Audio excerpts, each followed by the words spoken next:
Good morning, students. This is Mr. Peter Titus. So, students, today we are going to discuss about, according to Rajasthan University, your general English book from the literature section, The Birth of Khadi. That is chapter number 3. So, before starting to this video lecture, I would like to request you if you are newly watching this video, so please subscribe this channel and forward to your friends and relatives, either your classmates. तो इसको video को शुरू करने से पहले मैं आप लोगों को रिक्वेस्ट करना चाहूँगा कि आप ज़रूर इसे अपने फ्रेंड्स को क्या करें, शेयर करें। तो आइए आज का लेक्चर शुरू करते हैं। तो शुरू करने से मतलब चैप्टर के अंदर जाने से पहले मैं लेखक का थोड़ा परिचय आपके सामने देना चाहता हूँ। कौन नहीं जानता गांधी जी को, कौन नहीं जानता मोहनदास करमचंद गांधी को, कौन नहीं जानता महात्मा गांधी को। हम सभी जानते हैं, उसको राष्ट्रपिता भी हम कहते हैं, हम सभी जानते हैं और उनको राष्ट्रपिता भी हम कहते हैं। सो मोहनदास करमचंद गांधी का जन्म 1869 में हुआ। अधिकृत रूप से उन्हें राष्ट्रपिता के रूप में मान्यता दी गई और उन्हें लोगों के द्वारा बापू कहा गया। Mohandas Karamchand Gandhi was born in 1869 and the people call him as national father. At the same time, with lovingly we say him बापू। उन्होंने सत्य एंड अहिंसा को भारत में ब्रिटिश शासन के विरुद्ध उन्होंने हथियारों के रूप में चुना।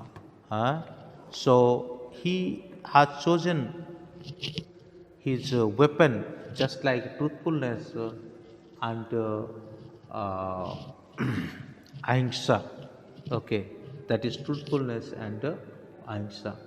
गांधी जी के शांतिपूर्ण संघर्ष एवं रक्तहीन क्रांति ने आज़ादी प्राप्त करने में भारत को मदद की।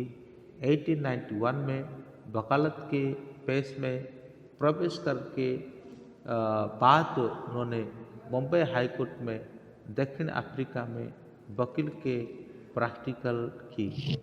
सो हियर वी में see that especially Gandhi ji, he take the peaceful revolution. Okay, he would take that whatever he did, that should be lead to peaceful way.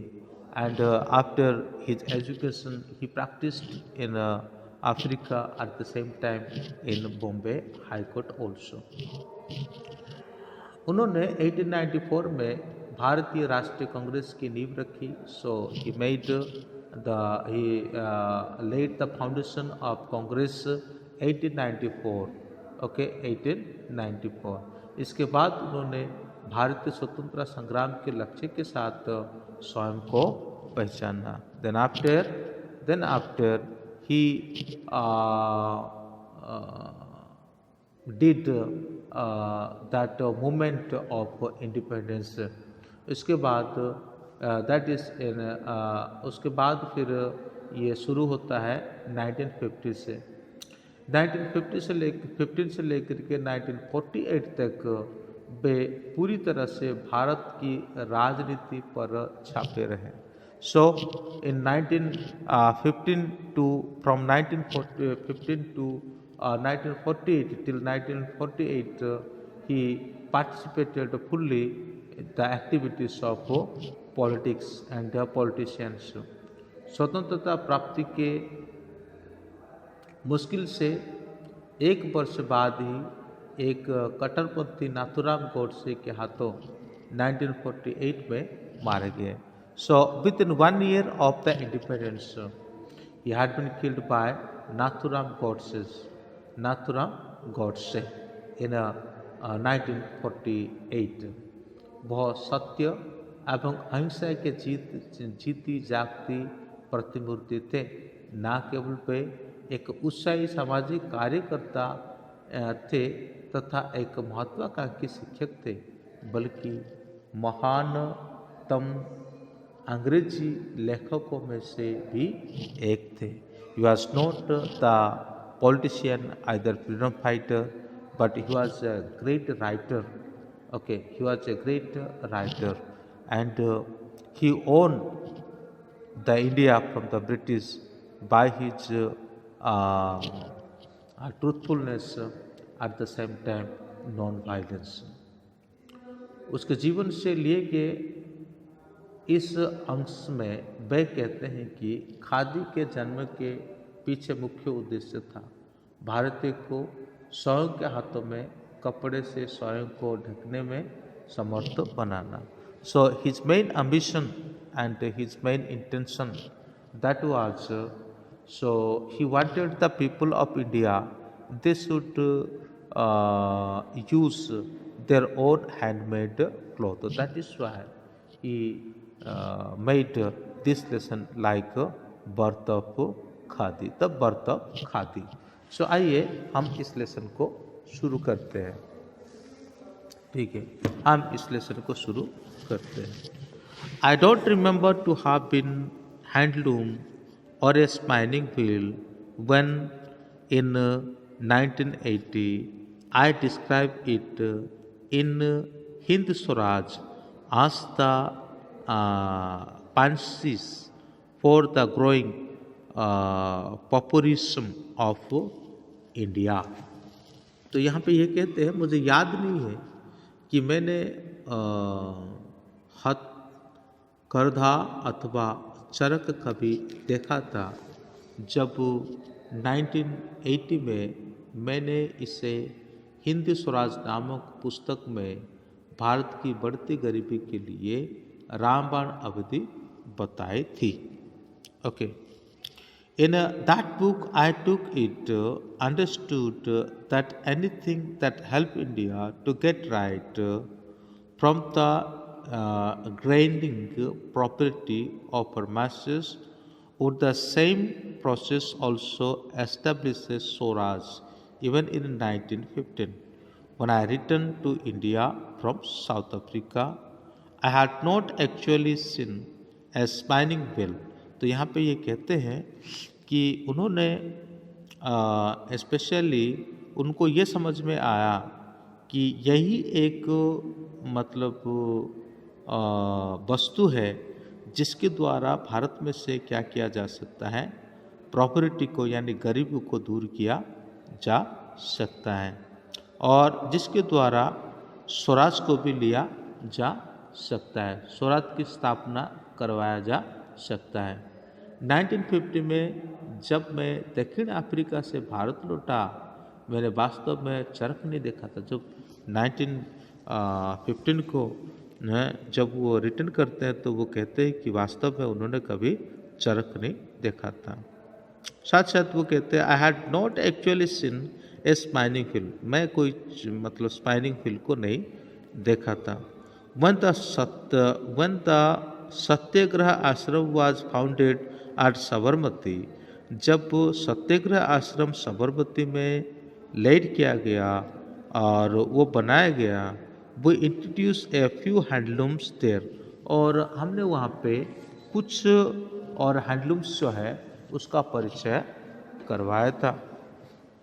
ठीक है, हमने वहाँ पे कुछ परिचय करवाया था. But no sooner had we done this then we found ourselves up against a difficulty. लेकिन उसके बाद क्या होता है, उसके बाद क्या होता है, लेकिन जो ही हमने ऐसा किया तो ही हमने स्वयं को एक परेशानी का सामने पाया. ठीक है, जैसे हमने ऐसा किया तो हमने एक परेशानी का सामना किया. All of us belong to either to the liberal professions or to business, or to business. Not one of us was an artist. तो गांधी जी यहाँ पे कहते हैं कि जितने लोग उस आश्रम में थे वो या तो कोई लिबरल प्रोफेशन से आए थे या तो फिर कोई बिजनेस से आए थे, लेकिन वहाँ पे ऐसा कोई मतलब कारीगर नहीं था, उनमें से कोई भी कारीगर नहीं था, उनमें से किसी को बुआई का मतलब करना नहीं आता था। We needed a weaving expert to teach us to weave before we could work looms. हम लूम्स बनाते और हमें ये एहसास हुआ कि एक एक्सपर्ट व्यक्ति होना हमारे लिए ज़रूरी है, जो हमको क्या कर सकता है, ये वीविंग के बारे में सिखा सकता है। ठीक है, जो हमें कपड़े बनने सिखाए, उससे पूर्व कि हम हथकर्मों पर काम कर सके। ठीक है, हथकर्म पर हम काम कर सके। One was at last produced from Palanpur, but he did not communicate to us the whole of his art. एक व्यक्ति तो पालमपुर से मिला था, लेकिन उसने मतलब पूर्ण रूप से अपनी जो कला है उसको हमको कम्युनिकेट नहीं करवा पाए, यानी उसको हमें सिखा नहीं पाए। बट मगन लाल Gandhi was not to be easily baffled, possessed of a natural talent of machines. He was able fully to master the art before long, and one after another, several new weavers were trained up in the ashram. तो यहाँ पे फिर ऐसा कहा जाता है कि अंत में एक व्यक्ति पालमपुर से लाया गया, लेकिन उन्होंने हमें अपनी पूरी कला नहीं सिखाई। लेकिन मगनलाल गांधी आसानी से हटे जाने वाले यानी हार मानने वाले व्यक्ति नहीं थे। मशीन की कार्य प्रणाली के बारे में स्वाभाविक प्रतिभा से संपन्न होने के कारण वे पूरी तरह इस कला में दक्ष होने में सामर्थ हो गए और एक के बाद एक कई बुनकर आश्रम में प्रशिक्षित कर दिए गए। तो ये तो फर्स्ट पैराग्राफ रहा। अब अपन सेकंड पैराग्राफ देखेंगे। लेसन बहुत लंबा है और शायद मैं एक दो पैराग्राफ करके ही ये पूरा कर सकता हूँ, फिर आगे की चीज़ जो है नेक्स्ट क्लास में हम देख सकते हैं। आज तो क्या उनका परिचय देने में और ये सब करने में थोड़ा टाइम हो गया, फिर नेक्स्ट वीडियो लेक्चर में हम उसके आगे के बारे में अध्ययन करेंगे। Thank you, may God bless you, have a good day।